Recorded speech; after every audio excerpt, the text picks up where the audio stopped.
अस्सलाम वालेकुम गाइस, मैं सर प्रकाश और मैं आज हम लोग पढ़ेंगे फिजिक्स, इंट्रो ऑफ फिजिक्स। तो फिजिक्स स्टार्टिंग से पढ़ेंगे। तो फिजिक्स से पहले मैं थोड़ा सा साइंस से स्टार्ट करता हूँ कि साइंस क्या है। ठीक है ना,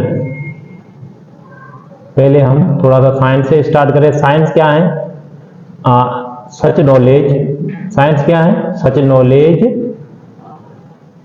सच knowledge we get, such knowledge we get after observations and experiments। तो साइंस क्या है? साइंस हमारे पास एक नॉलेज है। वो नॉलेज कौन सी? जो कि ऑब्जर्वेशन एंड एक्सपेरिमेंट के बाद हमें हासिल हो। ऐसी नॉलेज जो कि ऑब्जर्वेशंस एंड एक्सपेरिमेंट्स के बाद हासिल हो, उस नॉलेज को हम क्या कहेंगे? साइंस। तो साइंस जो है वो कौन सी लैंग्वेज का वर्ड है? साइंस जो हमारे पास है ना, साइंस कौन सी लैंग्वेज का वर्ड है? लैटिन। साइंस हमारे पास लैटिन लैंग्वेज का वर्ड है। ठीक है, और लैटिन लैंग्वेज के अंदर साइंस को क्या कहते हैं? In Latin language we called, Latin language के अंदर हम साइंस को क्या कहते हैं? साइंटिया। साइंटिया, साइंटिया या साइंटिया। ठीक है, उसके बाद इसकी मीनिंग क्या है? साइंटिया की मीनिंग क्या है? लैटिन के अंदर साइंस की मीनिंग क्या है? मीनिंग हमारे पास टू नो, या फिर कई बुक में लिखा हुआ होता है नॉलेज, टू नो या नॉलेज। ठीक है, तो ये हमारे पास साइंस की मीनिंग। इसके बाद देखिए साइंस जो है ना, साइंस की दो मेन ब्रांचेज है। साइंस को फिर दो मेन ब्रांचेज में तकसीम किया गया। तो हम क्या लिखेंगे? To main branches. साइंस की कितनी मेन ब्रांचेज है? मेन टू ब्रांचेज है। ठीक है, उसके बाद और भी बहुत है, लेकिन main two branches, two main branches, two main branches, two main branches. इनमें से एक हमारे पास होती है फिजिकल साइंस, फिजिकल साइंस, और सेकेंड हमारे पास होती है बायोलॉजिकल साइंस, बायोलॉजिकल साइंस। तो फिजिकल साइंस और बायोलॉजिकल साइंस क्या है? थोड़ा सा मैं इन दोनों का इंट्रो दे देता हूं। तो फिजिकल साइंस हमारे पास क्या है? फिजिकल साइंस, फिजिकल साइंस हमारे पास क्या है कि इस साइंस की वो ब्रांच जिसके अंदर हम नॉन लिविंग थिंग्स की स्टडी करें, उसे हम क्या कहेंगे? Physical science. The study of, the study of non living things, non living things, non living things. तो नॉन लिविंग थिंग्स के बारे में हम पढ़ेंगे, तो उसे हम क्या कहेंगे? Physical science.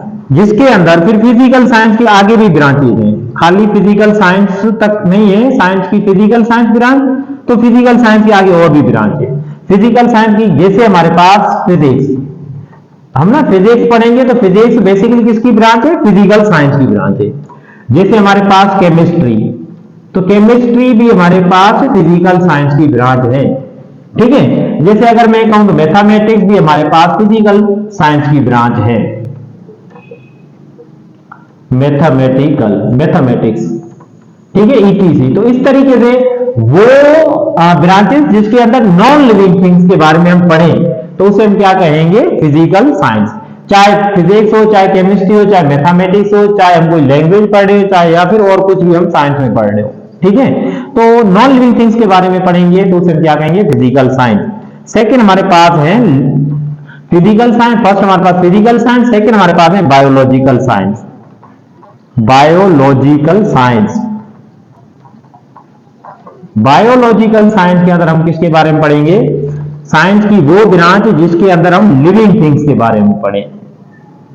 क्या? थोड़ा सा मैं लिख लूं, study of living things, study of living things, living things. तो जानदार चीजों के बारे में, जानदार ऑर्गेनिजम्स के बारे में पढ़ें तो उसे हम क्या कहेंगे? Biological science. फिर वही बात कि बायोलॉजिकल साइंस के भी आगे ब्रांचेज हैं, तो बायोलॉजिकल साइंस के भी आगे ब्रांचेज, जैसे हमारे पास जूलॉजी, जूलॉजी भी हमारे पास बायोलॉजिकल साइंस की ब्रांच है। जैसे हमारे पास बॉटनी, तो बॉटनी भी हमारे पास बायोलॉजिकल साइंस की ब्रांच है। जैसे हमारे पास है माइक्रोबायोलॉजी,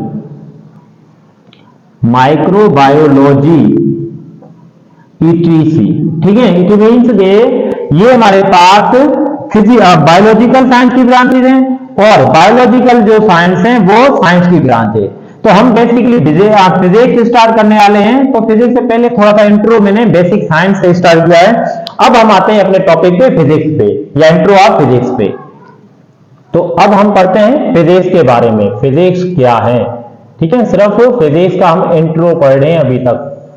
फिजिक्स, अगर फिजिक्स की डेफिनेशन की कहें तो फिजिक्स क्या है? It is branch of, physics जो है it is branch of physical science. अभी अभी हमने पढ़ा है कि फिजिक्स हमारे पास फिजिकल साइंस की ब्रांच है, फिजिकल साइंस, ठीक है। जिसके अंदर हम स्टडी किसकी करते हैं? जो स्टडी करते हैं study of matter and energy.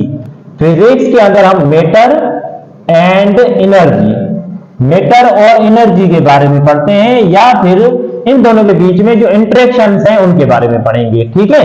ये हमारे पास फिजिक्स की सिंपल डेफिनेशंस।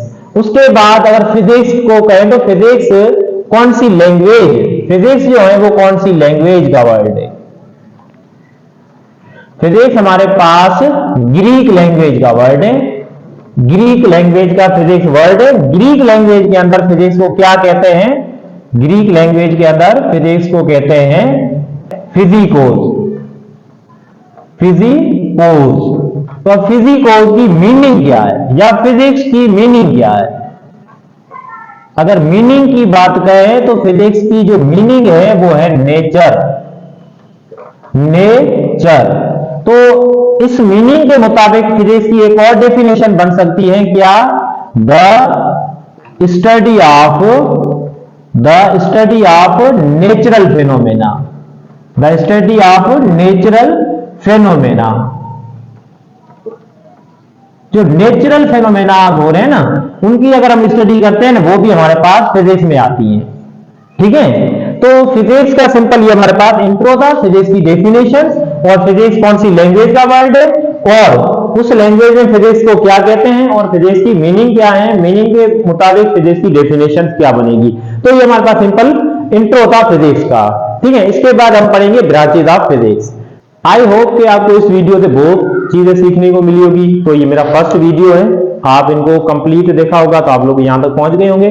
तो प्लीज मेरे वीडियो को लाइक भी करें, शेयर भी करें और मेरे चैनल को सब्सक्राइब भी करें। Thank you.